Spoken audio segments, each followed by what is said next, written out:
Guys, good morning. ঠিক আছে, আমি বাইরে যাই কারণ অনেকের অন্ধকার ঘরের মধ্যে। গাইস, আজকে হচ্ছে সোমবার, সো আজকে আমি ঘুম থেকে তাড়াতাড়ি ঝটপট করে উঠে গেলাম। দেখলাম ওটা যে অনেকে বৃষ্টি আসছে, বাট হ্যাঁ এখন বৃষ্টি আসছে না এরকম না। ওইদিকে প্রচণ্ড রৌদ্র উঠেছে আর এদিকে দেখো পুরো আলো, পুরো অন্ধকার হয়ে আছে। এসের পুরো অন্ধকার, এসের পুরো রৌদ্র আসছে। আই থিঙ্ক আজকেও সেম বৃষ্টি আসবে কালকের মতো। সো আজকে তো কয়েকদিন ধরে রেগুলারই অনেকেই বৃষ্টি হচ্ছে। ঠিক আছে, আমি স্নান করে এসে যেহেতু চটপট করে ঠাকুরটা দিয়ে দিই, নিলে অনেকে পরে বৃষ্টি এসে যাবে। আর এদিকে তো আমি আমার শিবকে সুন্দর করে বসিয়ে দিয়েছি, মানে স্নান টান করানো হয়ে গেছে, মানে সব কিছু জিনিসপত্র দিয়ে এক জায়গার মধ্যে শিবকে স্নান করে রেখে দিয়েছি। আর এদিকে আমি ফুল টুল সব কিছু এদিকে নামিয়ে দিলাম। আবার মানে সব কিছু আমাকে বাই এনে দিয়েছে। তোমাদের সবই জানো যে আমার মানে সব যখনই ঠাকুর দিয়েই আমার বাই এনে মানে আমাকে সব কিছু এনে দেয়। তারপর মা বললেন যে আর লীলা না করে, মানে ভিডিও টিডিও না করে ঝটপট করে ঠাকুরটা দিয়েই দিয়ে। আমি বলছিলাম যে মা হে আমার ঠাকুরটা হয়ে গেছে, এই দেখো আমার ঠাকুরটা হয়ে গেছে সত্যি। আর মানে দেখো আমার শিবকে আছে কতটা সুন্দর লাগছে, তাই না? পুরো সাদা সাদা কালো কালো হয়ে আছে, সত্যি আমার শিবকে আছে কতটা সুন্দর লাগছে। তো এদিকে দেখলাম যে না, বৃষ্টিটা মানে এসে যাবে, দেখো কীরকম বাতাস চালাচ্ছে। আমি চটপট করে ঠাকুরটা দিয়ে দিই, নইলে আমার বাতাস খুব বেশি ভয় করে। দেখি এখনও আমি স্কুলে যাই কি না, আমার মানে যদি দেখি বৃষ্টিটা যদি আসে তাহলে যাবো না, যদি বৃষ্টিটা যদি না আসে তাহলে যাবো। সকালবেলা উঠেছিল রৌদ্র, বাট এখন আবার বৃষ্টি ভাব হয়ে গেছে, জানি না কীরকম হয়ে যায়। এদিকে তো দেবীকে বলেছিলাম যে দেবী তুই রান্না বান্না করে নিয়েছিস নি, ও বলছিল যে না আবার মা রান্না করছেন। মা যেহেতু রান্না করছিলেন আজকে মাছ, আর আমি তো মাছ খাবো না আজকে, যেহেতু আমার নিরামিষ না সবই জানো। এদিকে বলেছিলাম যে আবার বৃষ্টি এসে দুপাটিটাই নেমে যাবে, তার জন্য ছোটো একটি দুপাটি চালিয়ে দিয়েছিলাম। আর দেবীকে বললাম যে চল আচ্ছা হয়ে গেছে, মানে তুই এবার মানে গিয়ে ঘরে কাজটা সব কিছু শেষ করে নে। আর দেবী বলছিল যে না আমি ঘরের কাজটা সব কিছু অলরেডি করেই এসেছি, আর এখন বসে বসে তো ঠাকুর দেওয়াটা দেখবো। আমি বলছি ঠিক আছে দেখ। এদিকে আমার ঠাকুর দেওয়া প্রায় হয়ে গিয়েছিলো, তারপর দেখলাম যে না, বৃষ্টিটা আসেনি, কীরকম রৌদ্র উঠে গিয়েছিলো। মা বললেন যে কী রে তুই বললি যে বৃষ্টি আসবে, আর বলছিলাম যে না অনেকেই মানে দেখতাম যে অনেক ভালো হয়ে আছে, বাট বৃষ্টিটা আসেনি, কী করবো। এদিকে তো ঠাকুর দেওয়া হয়ে গেছে, আমি এবার মানে প্রসাদটা মানে সবাইকে দিয়ে দেবো। আর দেখো আমার শিবকে আছে কতটা সুন্দর লাগছে। তবে আমি শর্ট ভিডিও দিয়ে দিয়েছি, আমি প্রত্যেক সোমবারে একটি শর্ট ভিডিও ছাড়তে হয় আমার, তার জন্য একটি প্রত্যেক সোমবারে আমি আমার শিব দিয়ে একটি মানে গান দিয়ে একটি ছেড়ে দিই। এদিকে দেবীও ঠাকুরকে প্রণাম করে নিল, আর এদিকে আসলাম মানে একটু ফ্রেশ হওয়ার জন্য, মানে ফ্রেশ মানে কাপড়টা চেঞ্জ করার জন্য। এদিকে এসে দেখলাম বাইকে কী সুন্দর রৌদ্র উঠেছে, মানে আমার বিশ্বাস হচ্ছে না, অল্প পরে রৌদ্র উঠে অল্প পরে মানে বৃষ্টি হচ্ছে, কী যে হয় ঠাকুরই জানে। এদিকে ভাবলাম যে দেবীকে প্রসাদ দিয়ে দিই, দেবী বললো যে আমার কাজটা শেষ করে নিই তারপর প্রসাদটা খাচ্ছি। এদিকে প্রসাদটা দেওয়ার জন্য দেখো দেবী এখন বিছনা টিছনা সব কিছু আটাচ্ছে। এদিকে আমি গিয়ে দেখলাম যে মা উনুনে আমার জন্য রান্না করছেন।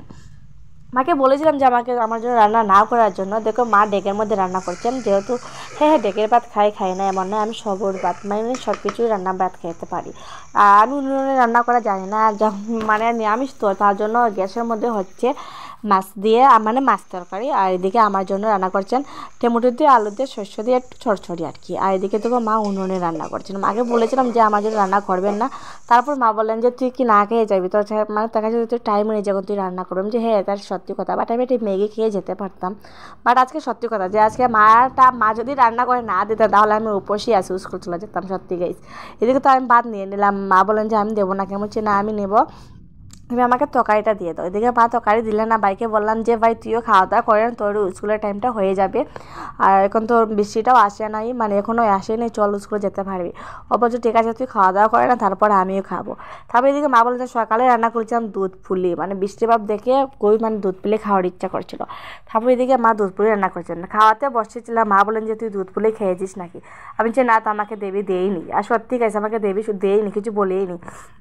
মাকে বললাম যে ঠিক আছে আমি রেডি হয়ে খাওয়া দাওয়া করে নেবো, মানে আবার একটু খাওয়া দাওয়া মানে করে নেবো।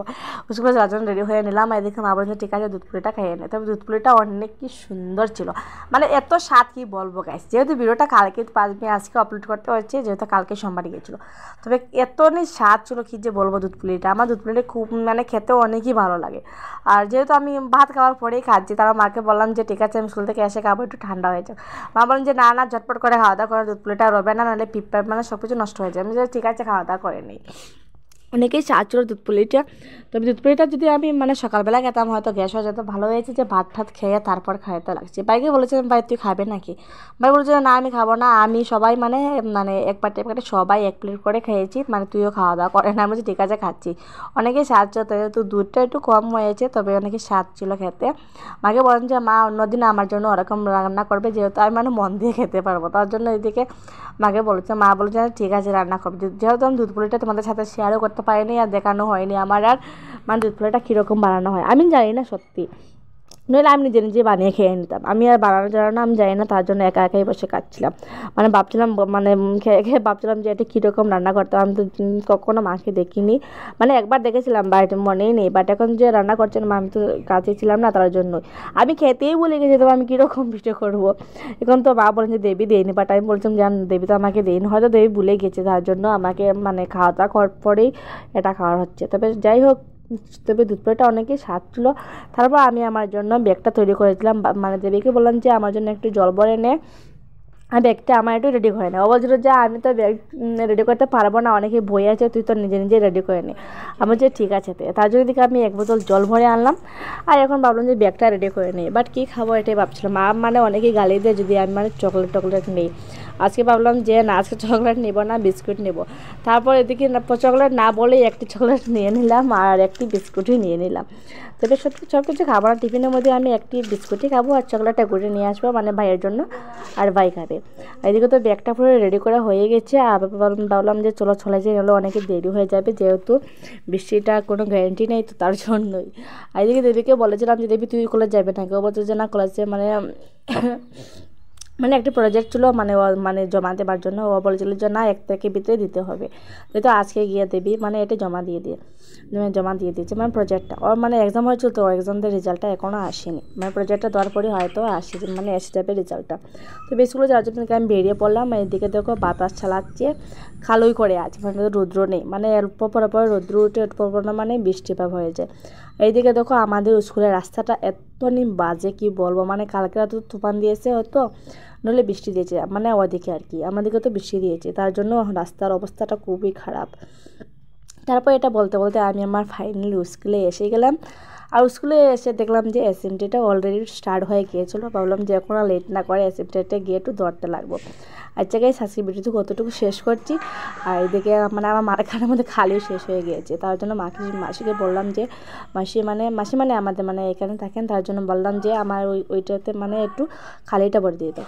আচ্ছা গাইস, আজকে ভিডিওটি কতটুকু রয়ে গেলো। আর তোমার যদি ভালো লাগে তাহলে লাইক শেয়ার কমেন্ট সাবস্ক্রাইব অবশ্যই করে নিবে। আর আমি যাচ্ছি এবার মানে অ্যাসেম্বলিটির জন্য। Tata guys, love you all. তোমার সবাই ভালো থাকো, সুখে থাকো, সুস্থ থাকো। Tata guys.